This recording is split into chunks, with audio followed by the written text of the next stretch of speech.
Fidel Castro is dead, and in the aftermath of his death, two gangs of fuckwits emerge onto social media. On the far left, you have the people who want to only talk about the good things that he did, and who want to gloss over any and all horrors that he unleashed, all the people he killed, all the freedoms he removed, the fact that so many people fled from him, all the problems he caused, how he betrayed his supposed ideology, and all the rest of it. And on the other side, you have the crowing right-wing fuckwits, who want to ignore all the good things he did and only play up the violence, the murders and so on, and who want to completely decontextualize Castro from the period in which he lived, what came before him, or what went on while he was in charge.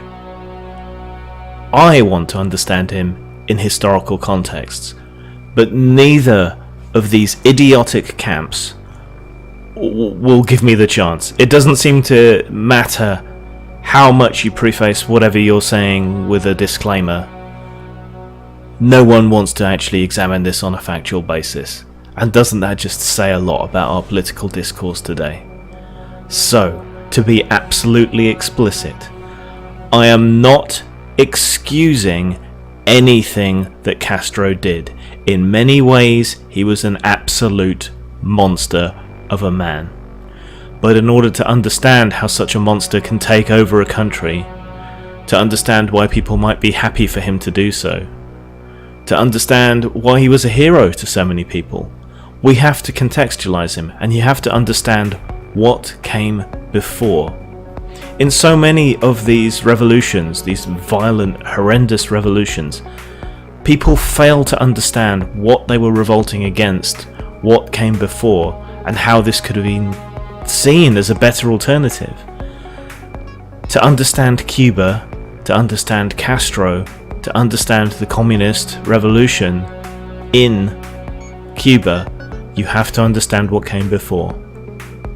And what came before was Batista. Batista was an unalloyed monster.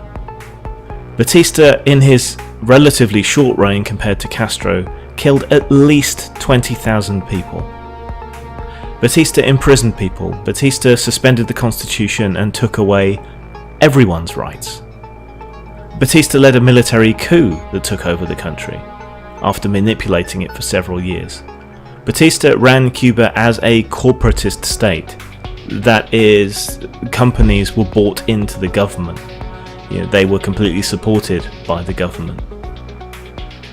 Batista literally sold his country out to the mafia. That's not hyperbole. That is literally what happened. Huge swathes of the country, the businesses, the prostitution, the gambling, was all handed over to the American mafia.